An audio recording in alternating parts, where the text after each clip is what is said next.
Covid-19, que sintomas que vai sentir e por quê? Vamos dar uma olhada no curso da doença no nosso corpo.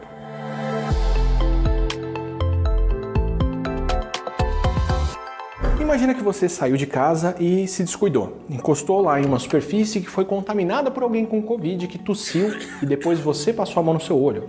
Ou você dividiu espaço fechado com alguém contaminado, não tinha circulação de ar e você inspirou gotículas de saliva com o coronavírus. Agora que ele entrou em contato com as suas mucosas, ele pode cair na corrente sanguínea ou seguir se multiplicando dentro do seu nariz e descendo pelo sistema respiratório. Essa multiplicação do vírus pode ser inclusive a causa da perda de sensação de cheiro e gosto, que é a hiposmia, que muitas pessoas sentem nos primeiros dias da Covid.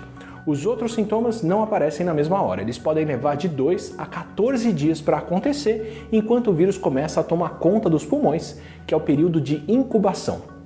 Nesse meio tempo, durante a incubação, o vírus está entrando nas células que cobrem o interior do nosso pulmão, se multiplicando e destruindo essas células por onde passou. Por isso que gargarejo, bochecho ou mesmo beber água não adiantam contra o coronavírus, porque ele está nas vias respiratórias.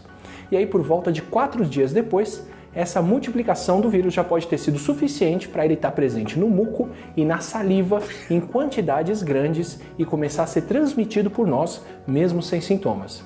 Esse período, onde alguém que tem o vírus pode transmitir ele para outras pessoas, mas ainda não sabe que está doente, é o grande motivo de precisar isolar todo mundo, como a gente tem que fazer com a Covid-19, já que outras pessoas podem pegar o vírus de alguém que nem sabe que está com ele. E para a maior parte das pessoas, lá pelo 5º ou 6º dia, o corpo começa a reagir ao vírus e aparecem os sintomas. E a maioria dos sintomas mais sérios acontecem por causa da reação do nosso corpo e não por causa do vírus. Começando com a febre, que é o sintoma mais presente, e também a inflamação dos pulmões, que causa irritação, que faz o corpo tossir, daí a tosse seca que muitos com Covid-19 têm. E junto dessa inflamação do pulmão, o vírus acaba destruindo as células que levam o muco para fora de lá e das vias aéreas e o catarro acaba se acumulando. E com essa multiplicação no pulmão, com essa complicação, a inflamação e o catarro, vem o cansaço que muitos podem sentir e a falta de ar que é tão marcante na Covid. E em casos mais raros, o vírus pode atacar mais do que os pulmões e atingir o sistema digestório, de onde vem a diarreia, as náuseas e o vômito, que são mais raros. Esses são sintomas dos casos mais leves. Para a maioria dos adultos e para a grande maioria de crianças e adolescentes com Covid-19, é assim que a situação caminha. Nos casos mais leves, esses sintomas vão levar uma semana para melhorar ou até 2 em casos mais moderados, mas essas pessoas se recuperam sem precisar de hospitalização. Já nas pessoas mais velhas, em alguns casos mais novos, e entre aqueles que têm condições de saúde que vão complicar a progressão da doença, como problemas cardíacos, diabetes, pressão alta, asma ou outros problemas respiratórios, as complicações podem ser maiores.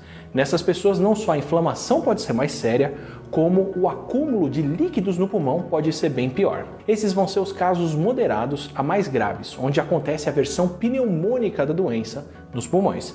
Nesses casos, depois de uma semana dos primeiros sintomas, em média, ao invés dos sintomas começarem a ir embora, eles se tornam piores. E o acúmulo de líquidos no pulmão, nessa situação, pode causar a falta de ar que obriga muita gente com Covid-19 a buscar hospitalização para receber ajuda respiratória. Nos casos mais severos e críticos, a doença evolui rápido e o paciente já pode precisar ir para um hospital quando os sintomas começam. E muitos desses pacientes vão desenvolver a síndrome do desconforto respiratório agudo, que é tão característica da Covid. Entre a destruição e a inflamação do pulmão, o líquido que em outras partes do corpo ia deixá-las inchadas, no pulmão vai ocupar o espaço que deveria estar cheio de ar para dar oxigênio para o nosso sangue e para levar embora o gás carbônico. Isso vai causar uma insuficiência respiratória grave que pode ser fatal. Nos casos críticos também pode acontecer o choque séptico, que é quando a infecção começa a causar a falência de outros sistemas, além do sistema respiratório, como o sistema circulatório, que pode perder o controle da pressão sanguínea. E entre os menores de 18 anos, esse tipo de complicação é bem rara, pelo menos mais rara do que entre adultos. Os pacientes que chegam nesse estágio grave da doença podem levar de 3 a 6 semanas para se recuperarem, principalmente entre os mais velhos. E no pior do cenário, que acontece só com uma parte de quem contrai o coronavírus, a morte pode acontecer entre 14 e 19 dias dos primeiros sintomas. Essa situação extrema acontece com a minoria de quem contrai a Covid, mas nem por isso a doença é menos séria. Ainda são pelo menos 20 vezes mais mortes proporcionalmente do que a gripe comum.